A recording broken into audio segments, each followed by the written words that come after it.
ఈ ఎంసెట్ లేదా ఎఫ్సెట్లో మంచి ర్యాంక్ రాని విద్యార్థులకు బెస్ట్ ఆల్టర్నేటివ్ సిఎస్ఈఎంఏ కోర్సులు అడ్మిషన్లు జరుగుతున్నవి.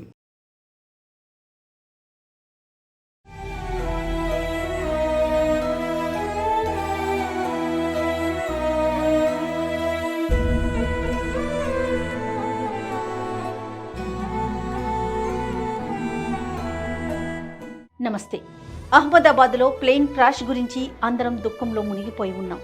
కానీ ఇంతటి విషాదంలో కూడా ఒక అద్భుతం జరిగింది. సీట్ నంబర్ 11Aలో ఉన్న విశ్వాస్ కుమార్ మాత్రం ప్రాణాలతో బయటపడ్డారు.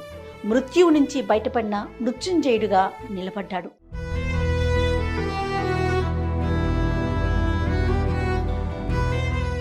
అహ్మదాబాద్లో ఎయిర్ ఇండియా ఫ్లైట్ ప్రమాదానికి గురైందన్న వార్త వచ్చేసరికి ఆ వార్త వచ్చిన కొద్దిసేపటికే ఓ వ్యక్తి రక్తంతో తడిచిపోయిన షర్ట్లో అక్కడ నుంచి నడుచుకుంటూ వెళ్తున్న వీడియోలు సోషల్ మీడియాలో ఇప్పుడు వైరల్ అయ్యాయి. ఆ వ్యక్తి భారతీయ సంతతికి చెందిన బ్రిటన్ పౌరుడు విశ్వాస్ కుమార్ రమేష్ అనే వ్యక్తిగా గుర్తించబడినట్లుగా హిందుస్థాన్ టైమ్స్ తెలిపింది. టేకాఫ్ అయిన 30 సెకండ్స్లోనే పెద్ద శబ్దం వినిపించింది.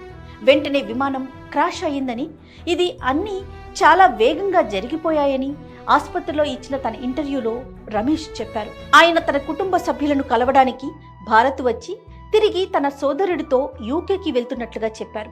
ఇద్దరు వేరే వరుసల్లో కూర్చున్నామని కూడా చెప్పారు. అయితే తన సోదరుడు బతికి ఉన్నాడో లేదో తనకు తెలియలేదన్నారు. ఎయిర్ ఇండియా తెలిపిన వివరాల ప్రకారం విమానంలో మొత్తం 242 మంది ప్రయాణికులు ఉండగా 241 మంది మృతి చెందారు. మరియు రమేష్ ఒక్కరు మాత్రమే బతికున్నారు. ఆయన మేనమామ అజయ్ వ్లాగి ఇంగ్లాండ్లోని మీడియాతో మాట్లాడుతూ రమేష్ కుటుంబానికి ఫోన్ చేసి తాను బాగున్నానని చెప్పాడన్నారు. కానీ అతని సోదరుడి మరణంతో కుటుంబం తీవ్రంగా బాధపడుతోందన్నారు.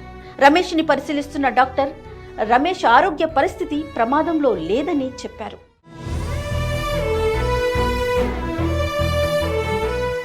అలానే Indian news channels Ramesh boarding pass ని షేర్ చేశాయి. అందులో ఆయన సీటు 11Aలో ఉన్నట్లుగా ఉంది. అది ఎమర్జెన్సీ ఎగ్జిట్ రోలో ఉంటుంది. విమానం ఎడమ రెక్క ముందు భాగంలో ఉంటుంది. దీన్ని CNN సేఫ్టీ ఎనలిస్ట్ మాట్లాడుతూ ఆ స్థలంలో కూర్చున్న వ్యక్తి బతికాడంటే ఇది చాలా ఆశ్చర్యంగా ఉందని చెప్తున్నారు. ఆ స్థలం అంటే విమానం డైరెక్ట్గా భూమిని తాకే ఏరియాలో ఉంటుంది. అందులోంచి ఎవరైనా బతకడం అసాధ్యమే అని అనిపిస్తోందని చెప్పుకొచ్చారు. ఇక రమేష్ బ్రతకడం ఒక మిరాకిల్ లాంటిదేనని బ్రిటిష్ పార్లమెంట్ సభ్యులు కూడా అంటున్నారు. అంతేకాకుండా బీజే మెడికల్ కాలేజ్ అండ్ హాస్టల్లో ఉన్నవారు కూడా ఈ విమాన ప్రమాదంలో చనిపోయారని అహ్మదాబాద్ సివిల్ హాస్పిటల్లోని ఓ సీనియర్ డాక్టర్ తెలియజేశారు. చనిపోయిన మరియు గాయపడిన వారు ఎక్కువగా అక్కడికి తరలించబడ్డారు.